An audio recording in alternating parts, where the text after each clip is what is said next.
মহারাজ, আপনি আমায় কিছু দিতে চেয়েছেন। যদি সত্যি আপনি আমায় কিছু দিতে চান, তাহলে আপনার কাছে আমার করজোড়ে প্রার্থনা,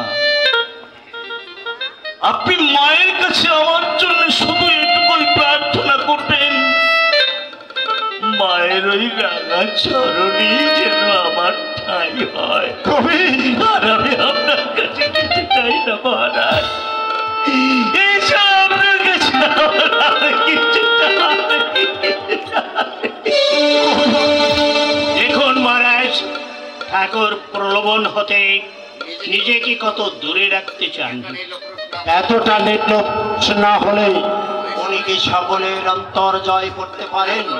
আসুন দুর্গাচরণ বাবু, আজ আমার প্রাসাদে আদিত্য গ্রহণ করে আমায় আনন্দিত করুন না। এসো গোপাল।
তোমার ভজু কাকা আছে, ভয় কি?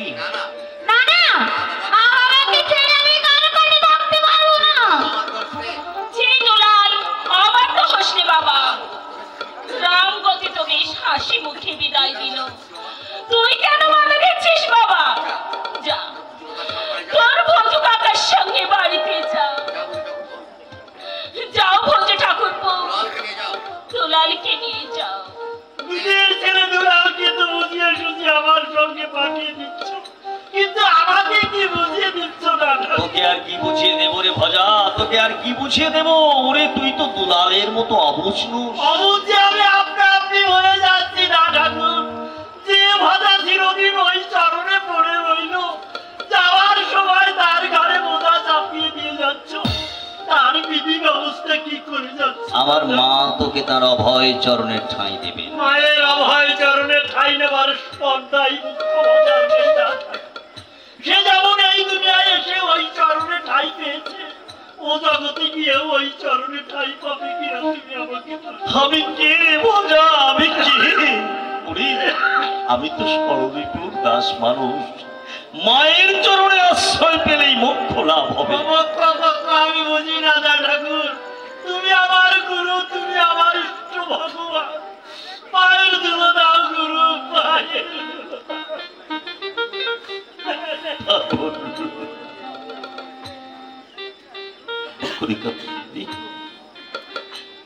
যা, দুলালকে নিয়ে যা, ওকে বুঝিয়ে নিয়ে যা, নিয়ে যা, ওকে নিয়ে যা।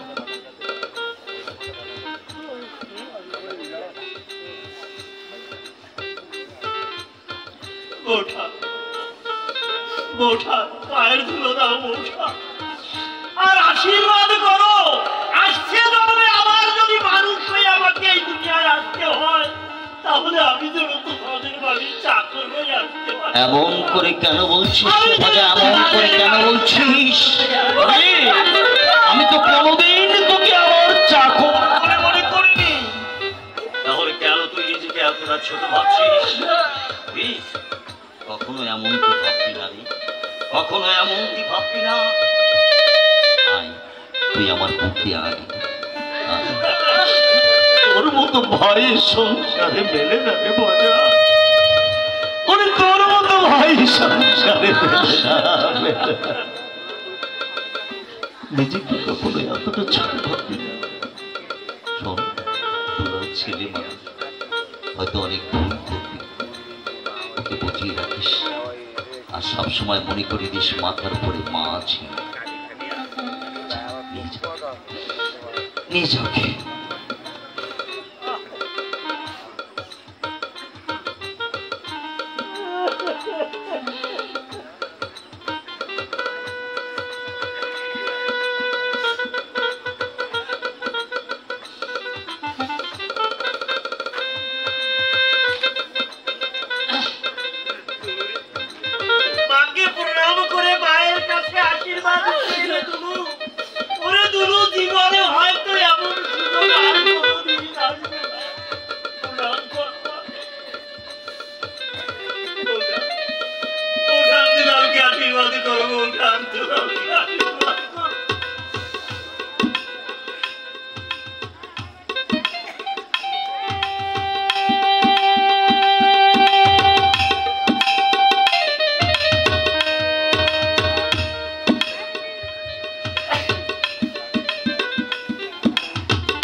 আমাদের যাবার সময় হয়ে গেছে, তাই আমরা চলে যাচ্ছি। কিন্তু তোমার তো এখনো যাবার সময় হয়নি। তোমার যখন সময় হবে তখন তুমি যাবে। বুঝি মিত্রমশাই আছেন, তোমার ভুজু কাকা রয়েছেন, ওদের কাছে থাকবে। ওরা তোমার কোনো অবধি রাখবে। আরেকটা কথা, যখন আমাদের কথা তোমার খুব মনে পড়বে, তখন মায়ের শ্রীচরণ তলে তাকিয়ে দেখবে আমরা মায়ের শ্রীচরণ তলে পড়ে আছি।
তোমার মনে পড়ে সেই ছেলেবেলা তুমি একদিন আমায় বলেছিলে না, বাবা আমি কোনোদিন তোমার সাধন পথে বাধা হয়ে দাঁড়াবো না। বাবা মনে পড়ে, তাই না? তাহলে আজকে আমি এমন করছো, আমাদের যাওয়ার সময় তুমি যদি এমনি ভাবে তোমার চোখের জল ফেলো, তাহলে আমরা তো যেতে পারবো না। আমাদের চলার পথ যে পিছল হয়ে যাবে। চাও? নিশ্চয়ই চাও না? যাও, ভুজু কাকার সঙ্গে যাও। নিয়ে যাবো। দিত।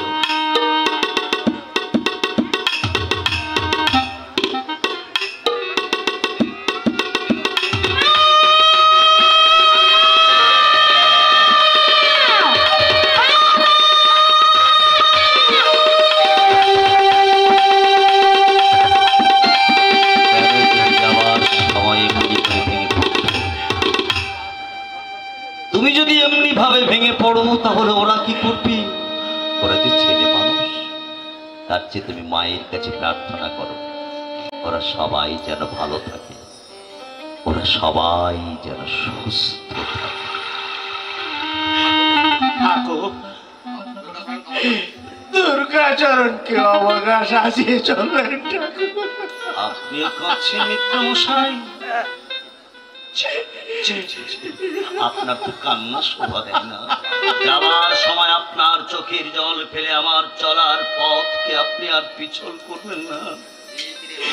পিতৃ মাতৃ হারা হয়ে দুর্গাচরণ এতটুকু আকুল হয়নি। আজ আপনার গমনের চিন্তায় আমি সারা জগৎ অন্ধকার। জগতের নীতি মিত্র মশাই, আমরা যে পথে যাতায়াত করাই তো আমাদের কাজ। আজ আমি চলে যাচ্ছি, কাল আপনাকেও যেতে হবে। সবাই চলে যাবে, সবাই চলে যাবে মিত্র মশাই। মায়াময়ী বর্তধাম ছেড়ে সবাইকে একদিন চলে যেতে হবে। আমি কেন মিছে এই মায়ার বাঁধন, এই মায়ার পাশ আপনি ছিঁড়ে ফেলুন মিত্র মশাই, এই মায়ার পাশ আপনি ছিঁড়ে ফেলুন। আর ভেবে দেখুন, ভেবে দেখ মনকে কারো নয় মিছে ভ্রম ভুবণ্ডলী। ভেবে দেখ মন কেউ কারো নয় মিছে ভ্রম ভুমণ্ডলী। ভেবে দেখ মন কেউ কারো নয়, ভুলো না দক্ষিণা কালী বদ্ধ হয়ে মায়া জালে। ভেবে দেখ মন কে